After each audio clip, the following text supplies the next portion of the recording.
ನಮಸ್ಕಾರ. ನಾನು ಆಗ್ಲೇ ಇದಕ್ ಮೊದಲು ಒಂದು ವಿಡಿಯೋ ಅಲ್ಲಿ ಏನ್ ಹೇಳಿದ್ದೆ, ಒಂದು ಅಷ್ಟದಿಗ್ಬಂಧನ ಯಂತ್ರಗಳು ಮಾಡ್ತಾ ಇದ್ದೀನಿ, ಅದರಲ್ಲಿ ಮಹಾಸುದರ್ಶನ ಯಂತ್ರ ಕೂಡ ಒಂದು ಮಾಡ್ತಾ ಇದ್ದೀನಿ ಅಂತ ಹೇಳಿದೆ. ಸೊ ಇವತ್ತು ನಾನು ನಿಮ್ಗೆ ಮಹಾಸುದರ್ಶನ ಯಂತ್ರ ತೋರಿಸ್ತಾ ಇದ್ದೀನಿ. ಮಹಾಸುದರ್ಶನ ಯಂತ್ರ ಆಕ್ಚುಲಿ ಮಹಾಸುದರ್ಶನ ಯಂತ್ರ ನಾನು ತುಂಬಾ ಸ್ಪೀಡ್ ಆಗಿ ಬರೀತೀನಿ, ಯಾಕಂದ್ರೆ ಈ ಜನ್ಮದಲ್ಲಿ ಅಲ್ದಿರ ಇದರ ಹಿಂದೆ 300 ವರ್ಷಗಳಲ್ಲೂ ಕೂಡ, ಹಿಂದಿನ ಜನ್ಮಗಳಲ್ಲೂ ಕೂಡ ಬರ್ದಿರೋ ಅಂತದ್ದು ಮಹಾಸುದರ್ಶನ ಯಂತ್ರ. ಈ ಮಹಾಸುದರ್ಶನ ಯಂತ್ರ ನನ್ನ ಜೀವನದಲ್ಲಿ ಏನ್ ಮಾಡಿದೆ ಅಂತ ನಾನು ನಿಮ್ಗೆ ಹೇಳ್ಬೇಕು ಹೇಳ್ತಾ ಇದ್ದೀನಿ. ಇವತ್ತು ಒಂದು 20 ವರ್ಷದ ಹಿಂದೆ, ಇಶ್ವಿ ಕರೆಕ್ಟ್ ಆಗಿ ನೆನಪಿಲ್ಲ, ಇದೇ ದೇವಸ್ಥಾನದ ವಿಚಾರವಾಗಿ ಸ್ವಲ್ಪ ಗಲಾಟೆಗಳಾಗಿ ಜೈಲ್ಗೆ ಹೋದ್. ನನಗೆ ಗೊತ್ತು ಅದೆಲ್ಲ ಏನ್ ಮಾಡಲ್ಲ ನಮ್ಮನ್ನ ಅಂತ.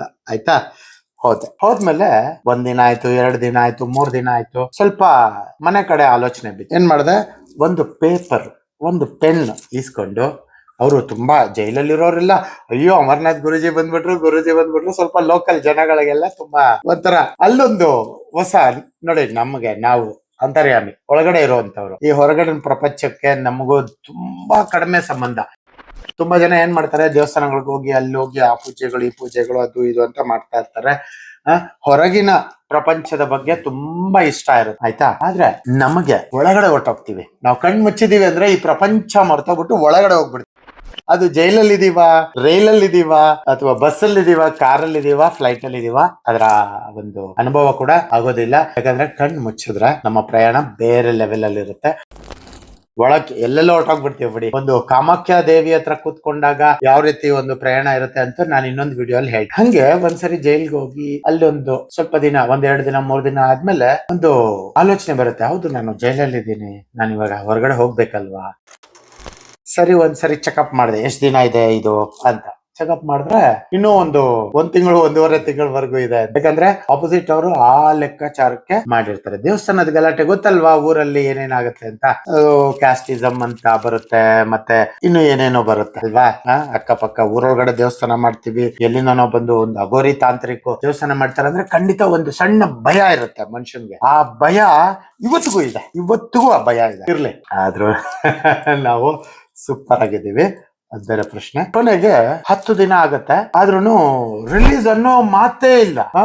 ನಾವೆಷ್ಟು ಬೇಗ ರಿಲೀಸ್ ಆಗ್ಬೇಕು. ಆಗ ಒಂದು ವೈಟ್ ಪೇಪರ್ ತಗೊಂಡು, ಈ ಸುದರ್ಶನ ಚಕ್ರ ಮಲಯಾಳದಲ್ಲಿ ಇರೋದು ನೋಡಿ, ನಿಮ್ಗೆ ಸ್ವಲ್ಪ ಕಾಣಿಸ್ಬೋದು. ಈ ಮಲಯಾಳದಲ್ಲಿರುವಂತ ಸುದರ್ಶನ ಚಕ್ರ, ಇವಾಗ ಇದನ್ನ ನೋಡಿದ್ರಲ್ವಾ, ಇದನ್ನ ಕ್ಲೀನ್ ಆಗಿ ನೋಡಿದ್ರ. ಈಗ ನಾನು ಬರ್ದಿರೋದು ತೋರಿಸ್ತೀನಿ.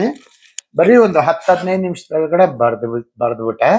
ಆಕ್ಚುಲಿ ಇದನ್ನ ನೋಡ್ಕೊಂಡು ಬರೆಯೋ ಅವಶ್ಯಕತೆ ಇಲ್ಲ, ಯಾಕಂದ್ರೆ ಜನ್ಮಾಂತರಗಳಿಂದ ಬರ್ದಿರೋಂಥದ್ದು, ಇದು ಮಾಡಿರೋ. ಹಂಗಾಗಿ ನನಗೆಲ್ಲ ಇದು ಒಳಗಡೆ ಇದೆ. ಹಂಗಾಗಿ ಆ ಪೇಪರ್ ಅಲ್ಲಿ ಬರ್ದು ಕರೆಕ್ಟ್ ಆಗಿ ಅದಕ್ಕೆ ಪ್ರಾಣ ಪ್ರತಿಷ್ಠೆ ಮಾಡಿ ಅದನ್ನ ಒಂದು ಜಾಗದಲ್ಲಿ ಸ್ಥಾಪನೆ ಮಾಡ್ಕೊಂಡು ಜಸ್ಟ್ ಅದಕ್ಕೆ ಹೇಳ್ದೆ, ನಾಳೆ ಈ ಟೈಮ್ಗೆ ನಾನು ರಿಲೀಸ್ ಆಗ್ಬೇಕು ಅಂತ ಹೇಳ್ಬಿಟ್ಮೇಲೆ, ಅದಾದ್ಮೇಲೆ ಮನೆಗೆ ಇಂಟಿಮೇಷನ್ ಮಾಡಿದೆ, ನಾಳೆ ಈ ಟೈಮ್ಗೆ ರಿಲೀಸ್ ಆಗ್ತಾ ಇದೀವಿ. ರಿಲೀಸ್ ಆಯ್ತು ನೋಡಿ, ಒಂದು ಮೆಸೇಜ್ ಕೂಡ ಬಂತು, ನಿಜ ರಿಲೀಸ್ ಆಯ್ತು. ಆ ಟೈಮ್ ಕರೆಕ್ಟ್ ಆಗಿ ರಿಲೀಸ್. ಅಷ್ಟು ಪವರ್ಫುಲ್ ಮಹಾಸುದರ್ಶನ ಚಕ್ರ. ಯಾಕೆ ನಾನು ಸ್ವಂತ ಅನುಭವ ಹೇಳ್ತಾ ಇದ್ದೀನಿ ಅಂದ್ರೆ, ತುಂಬಾ ಜನಕ್ಕೆ ತುಂಬಾ ಸಮಸ್ಯೆಗಳಿರ್ತಾರೆ, ಆದ್ರೆ ಮಹಾಸುದರ್ಶನ ಚಕ್ರ ಮಾಡಿಸ್ಬೇಕು ಅಥವಾ ಮಹಾಸುದರ್ಶನ ಹೋಮ ಮಾಡಿಸ್ಬೇಕು ಅಂತ ಹೇಳಿ ತುಂಬಾ ಜನ ಟ್ರೈ ಮಾಡ್ತಾರೆ. ಆದ್ರೆ ನಾನು ಯಾಕೆ ಮಹಾಸುದರ್ಶನದ ಅದರಲ್ಲೂ ಮಲಯಾಳದ್ದು ತೋರಿಸ್ತಾ ಇದ್ದೀನಿ ಅಂದ್ರೆ, ಇದರಲ್ಲಿ ಇಲ್ದೇ ಇರುವಂತ ವಿಚಾರನೇ ಇರಲ್ಲ. ಆಯ್ತಾ, ಇಲ್ಲಿ ನೋಡಿ, ಸೆಂಟ್ರಲ್ಲಿ ಕಣ್ಣು, ಮೂಗು, ಬಾಯಿ, ಕಿವಿ, ಪಂಚೇಂದ್ರಿಯಗಳು ಏನಿದಾವೆ ಅವೆಲ್ಲ ಇರುತ್ತೆ. ಅದಲ್ಲದೆ ಆ ಭಗವಾನ್ ಮಹಾವಿಷ್ಣುಗೆ ಇರುವಂತ ಎಲ್ಲ ಅವರ ಪೂಜೆ ಅಥವಾ ಅವ್ರನ್ನ ಸ್ಥಾಪನೆ ಮಾಡ್ಬೇಕಾದ್ರೆ ಏನೇನ್ ಮಾಡ್ಬೇಕು ಅದಷ್ಟು ಕ್ರಿಯೆಗಳು ಒಂದು ಮಲಯಾಳ ಮಹಾಸುದರ್ಶನ ಚಕ್ರದಲ್ಲಿ ಸ್ಥಾಪನೆ ಮಾಡ್ಬೇಕು. ಅಂತ ಒಂದು ಪವರ್ ಈ ಒಂದು ಚಕ್ರದಲ್ಲಿರುತ್ತೆ. ಕರೆಕ್ಟ್ ಆಗಿದ್ರೆ, ಕರೆಕ್ಟ್ ಆಗಿ ಮಾಡೋನ್ ಕರೆಕ್ಟ್ ಆಗಿರ್ಬೇಕು, ಮಾಡೋನ್ಗೆ ಸಿದ್ಧಿ ಇರ್ಬೇಕು, ಸೇಮ್ ಟೈಮ್ ಕರೆಕ್ಟ್ ಆಗಿ ಒಳ್ಳೆ ಟೈಮ್ ನೋಡಿ ಮಾಡ್ಬೇಕು. ಆಗ ಮಾತ್ರ ಇದರ ಶಕ್ತಿ, ಇದರ ರಿಯಲ್ ರಿಸಲ್ಟ್. ಇಲ್ಲ ಅಂದ್ರೆ ಯಾವುದೇ ಕಾರಣಕ್ಕೂ ಯಾವ ರಿಸಲ್ಟ್ ಬರೋದಿಲ್ಲ. ನಾನು ಹೇಳ್ಬೇಕು ಅನ್ನಿಸ್ತು ಹೇಳಿದೆ. ಇದರ ಒಂದು ಫೈನಲ್ ಕನ್ಕ್ಲೂಷನ್ ಏನಪ್ಪಾ ಅಂದ್ರೆ, ನೀವೇನಾದ್ರೂ ಮಾಡಿಸ್ಕೊಳಂಗಿದ್ರೆ ನಾನು ಫ್ರೀ ಆಗಿರೋ ಟೈಮ್ ನೋಡಿ ಇದೇ ತರ ನಗ್ನಗ್ತಾ ಸಂತೋಷವಾಗಿ ನಿಮ್ಮ ಚಕ್ರ ಸ್ಥಾಪನೆ ನಾನು ಮಾಡ್ಬೇಕು.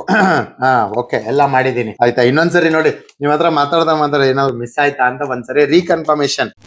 ಯಾಕಂದ್ರೆ ಒಂದು ಮಹಾಸುದರ್ಶನ ಚಕ್ರದಲ್ಲಿ ಪಂಚೇಂದ್ರಿಯಗಳು, ಮತ್ತೆ ಮೂಲ ಮಂತ್ರಗಳು, ಪ್ರಾಣ ಪ್ರತಿಷ್ಠೆ ಬೀಜಾಕ್ಷರಗಳು, ಆಕಾಶ ಬೀಜಾಕ್ಷರಗಳು, ಶ್ರವಣ ಬೀಜಾಕ್ಷರ, ಅದರ ಜೊತೆಗೆ ಪಂಚೇಂದ್ರಿಯಗಳು, ದಶದಿಕ್ ಪಾಲಕರು ಎಲ್ಲರೂ ಬರ್ತಾರೆ ಅದಷ್ಟು ಕರೆಕ್ಟ್ ಸ್ಥಾಪನೆ ಮಾಡಿದ್ರೆ ಮಾತ್ರ.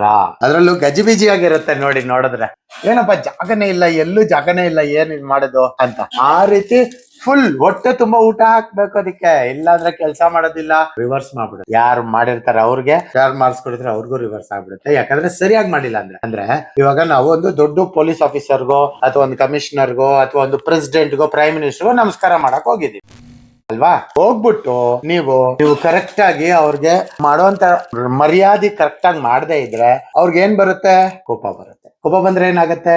ತೊಂದ್ರೆ ಆಗತ್ತೆ ಅಲ್ವಾ. ಸೊ ಇಂತ ದೊಡ್ಡ ವಿಚಾರಗಳಿಗೆ ಕೈ ಹಾಕ್ಬೇಡಿ. ಕೈ ಹಾಕಿದ್ರೆ ಕರೆಕ್ಟ್ ಆಗಿ ಆಯ್ತಾ. ಒಳ್ಳೇದಾಗ್ಲಿ. ನಮಸ್ಕಾರ.